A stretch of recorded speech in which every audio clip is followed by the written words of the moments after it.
15 years now, and I make about 20 a year, and I've give over 125 flutes away. Not because somebody didn't have the money, it's because they were in need of something. And you know, it's a little thing that I can't haven't get any away in a while. 2 or 3 last week, I think. But money's getting tight now, and it's not about not about money.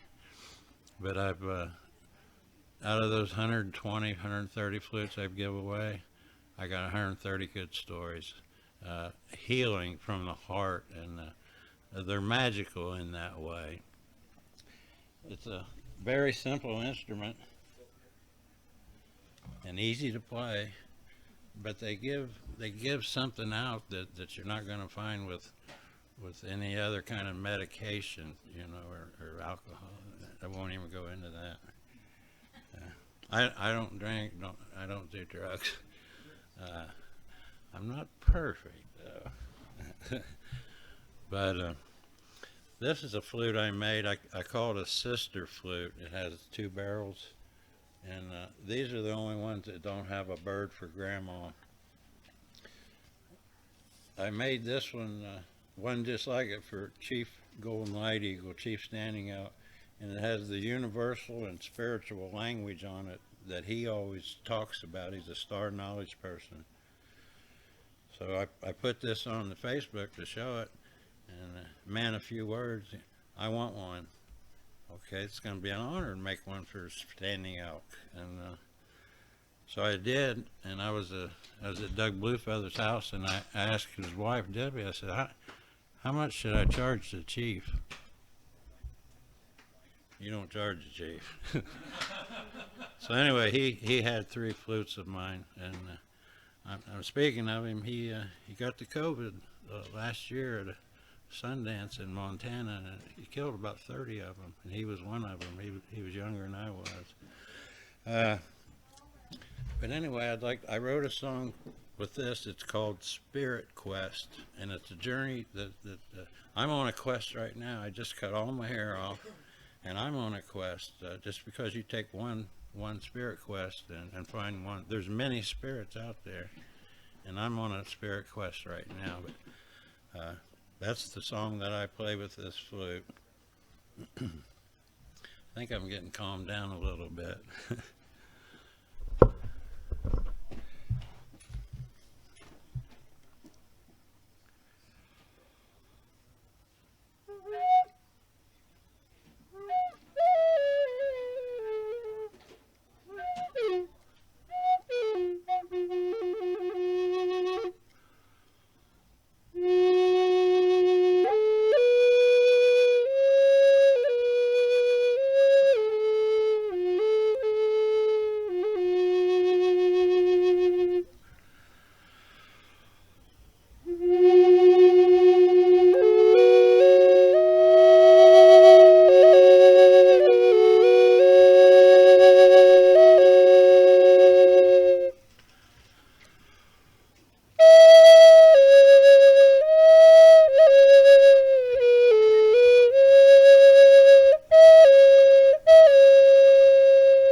Thank you so much. Thank you very much. Will you take a question? Absolutely. I see you never move the third finger on the left hand. That's you're holding on to the instrument over time? Yes, sir.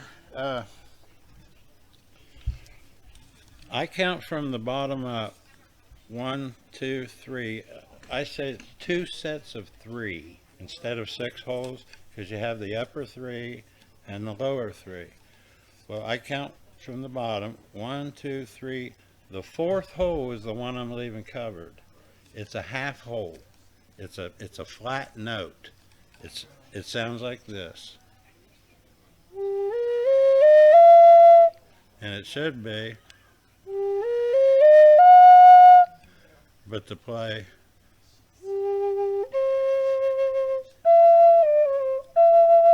any Christmas song, Amazing Grace, taps, you'll need that 4th hole. But until then, I leave it covered because the dog raises his ears and the cat runs out of the room. So I just kind of leave it, and especially for beginners, there's a lot where you do play that actually. And I thought you were using it to hold on to the well, I use 3 fingers on each hole, and I kind of use my thumb and my little finger to balance the flute. And basically, all I'm doing is covering the holes. And you'll hear me squeal a hole if you don't have it covered. It'll be like that, and I miss them all the time. But it's just up and down the scale. They're so very simple. I'd be glad to show you anything that you come over to my tent. Okay. Oh, great. She's holding the fort down. That's Sage. I'm Joseph Whitefeather, and my wife's Sage, and all my grandsons that have Indian names, Dancing Bird and Little Wing. He goes, Papa, I'm not Little Wing, I'm Big Wing. I said, yeah, I know you're Big Wing. He grew up playing with a deer antler and a buffalo jaw. Yeah, he played just like he had a Tonka truck over there or G.I. Joe. Just priceless, just priceless. What tribe are you from? My grandfather was Lakota Sioux, Ogallala, South Dakota. I don't know much more than that. He crossed when I was 3 years old. I remember he sold me a rifle. Grandma always make me go to church with her, and he give me $10. He said, now one in the plate, and I want $5 for this rifle.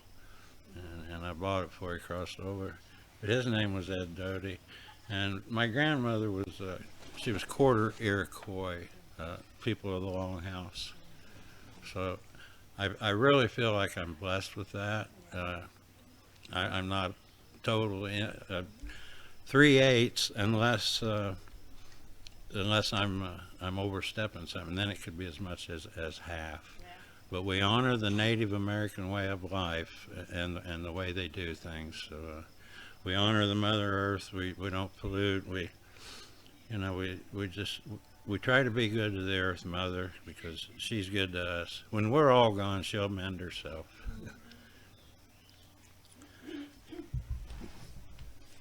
Let's see. This flute's at least 15 years old. That's how long I've been making them, and it's a labor of love. And if I'm making one and it don't feel right, it's not in the heart, I'll put it up. When I go into my room to make a flute, I ask Creator to give me a sound, and I ask my ancestors to give me to touch the flute in a way. I'm saying all this to myself, and I burn the sweetgrass and ask all the spirits to leave the room, and then I burn the sweetgrass. I burn the sage and ask the spirits to leave. Then we burn the sweetgrass and ask the good spirits to come back. And since they helped me out so much in my journey, I really take my time, and I don't do them fast. And if I lose the feeling, I put them up, and I come back when the feeling's in my heart. I feel good talking to you because now I'm settled down a little bit. It seems like every time you come over and you set up, you got to do this, got to do that, and yes, sir. I noticed some of them have a hole farther down in the throat. Is that right, too? That's the end of the flute. I used to make them. If I cut the flute off here, not exactly, but it would be the same sound. This is just fluff, and it kind of gives it a little. What I thought when I first started making them. So instead of having this flute at this length, I've left this on there, and I put my sound holes here, and they're all tuned. This is in a key of G, and I make all 12 notes. This was the old style. Now I don't do this very much. I get a lot cleaner sound with a straight cut off, and it's just another way of doing it. But you got some good questions.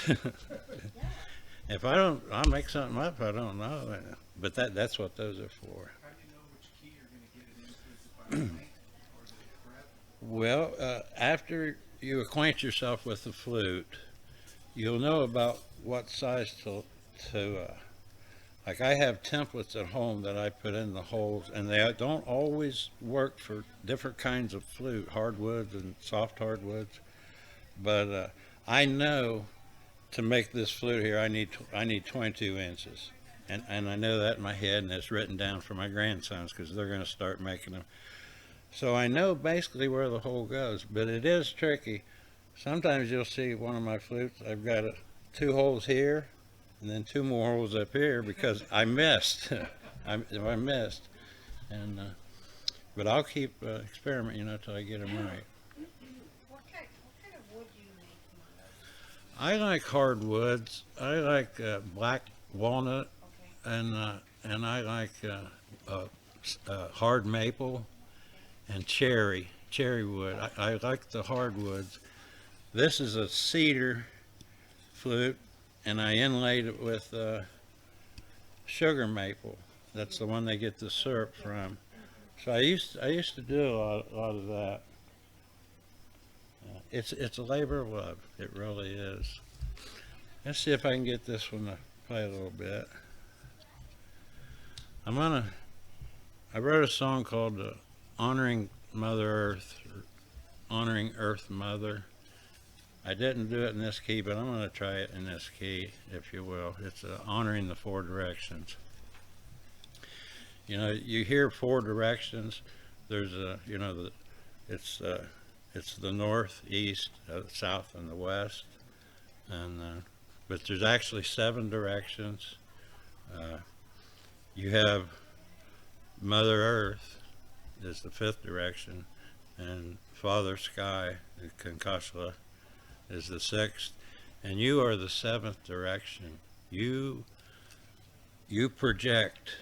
What you project is what people take in. So there's 7 directions that we honor, and you are the main direction, the 7th direction. Everything that you send from your heart, it's very important to be the 7th. I could talk all night and I'd put these up.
Yes, sir. Sorry, No, not at all. Please, please, please.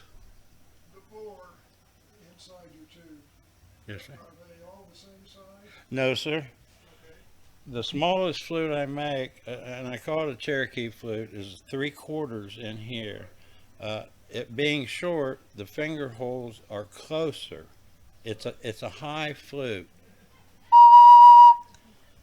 That's the smallest one we make, 3/4. I also make a 7/8 bore, and that's called a mid-range flute. And then I make a 1 inch bore.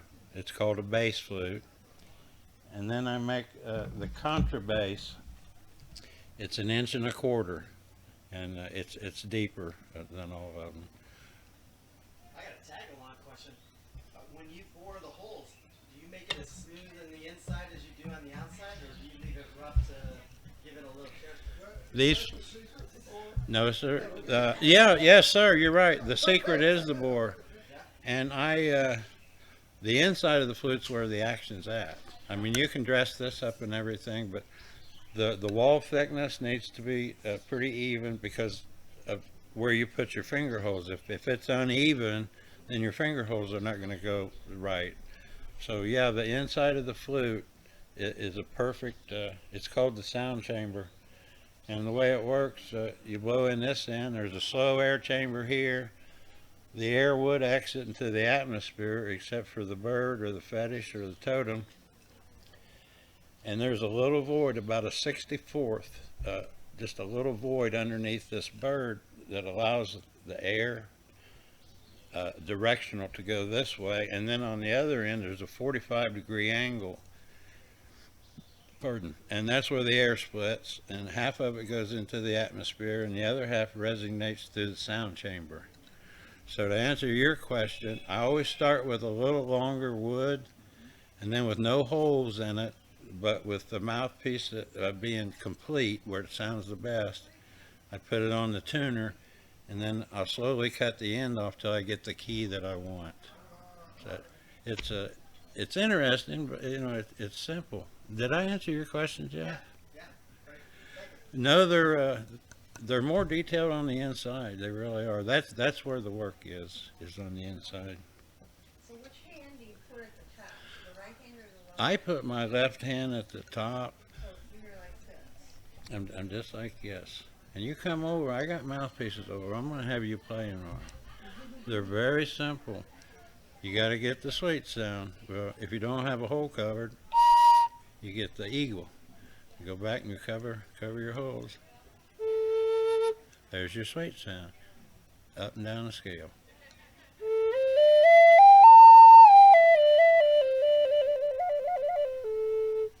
Could play a little Indian there, yeah. You always do a little Indian there.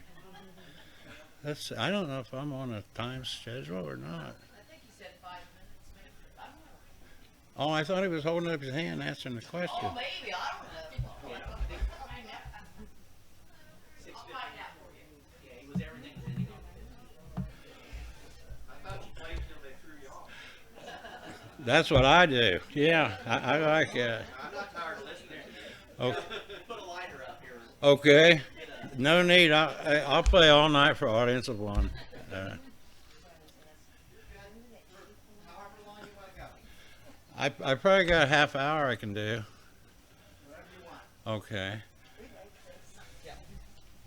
I can do some with I didn't play everything that I wanted to. I have some background music, and it's based on the Native American way of life, and that's what we honor. So the last song that I wrote for my grandma, she's our matriarch. If I had a couple hours, I'd tell you about her.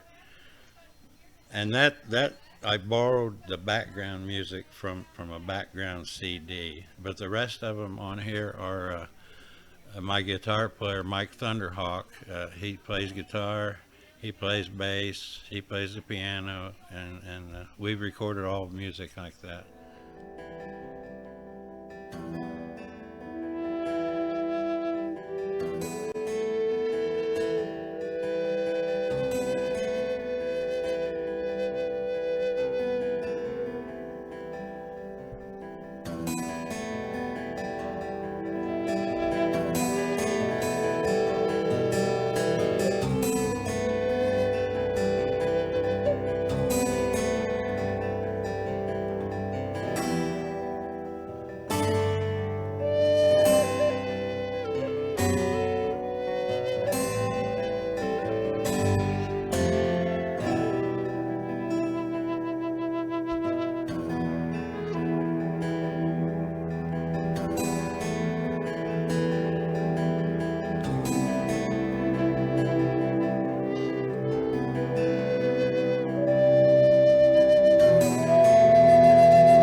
Lands.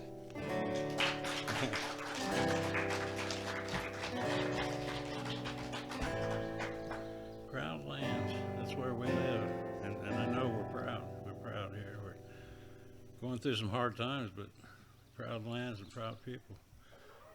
These songs are kind of based on a Native American way of life. We call it the Red Road that we're on.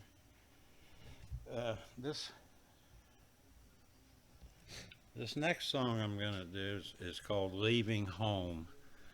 It's a bittersweet. I'm all about family. I mean, I don't even want to go anywhere. I got a beautiful family, grandsons and granddaughters. But there is a time in every person's life, man and woman, when you're going to leave home. And it's a bittersweet. You know, we want to go. It's calling. Nature's calling us to go. But we always like to go back home, too. This is just one I wrote. It's called Leaving Home.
Leaving home,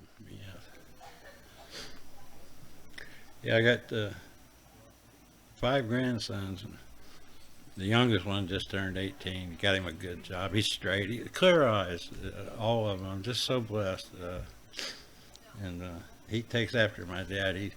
He don't miss no work. He's you can stay home and be sick, or you can go to work and be sick. That was Dad's philosophy,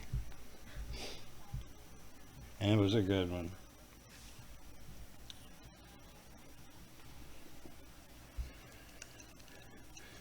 My last name is Mato. Whitefeather was a given name. Joseph Whitefeather Mato. And Mato, M-A-T-O, it means bear in Lakota language. So that's where I may gain another 15%. It's not all about that.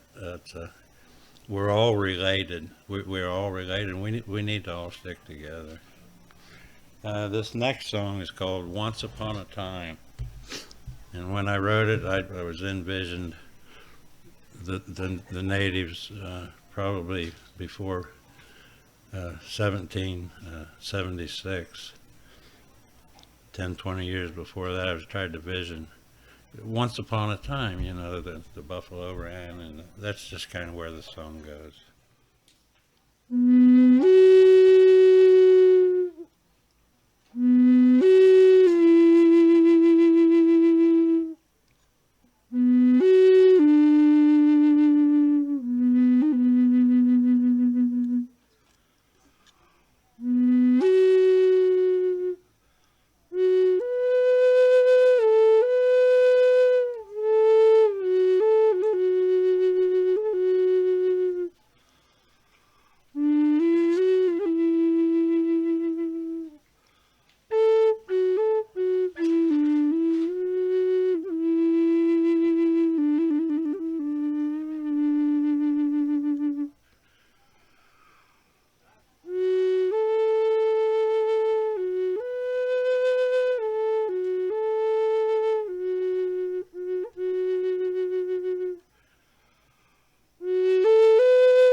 Thank you all very much.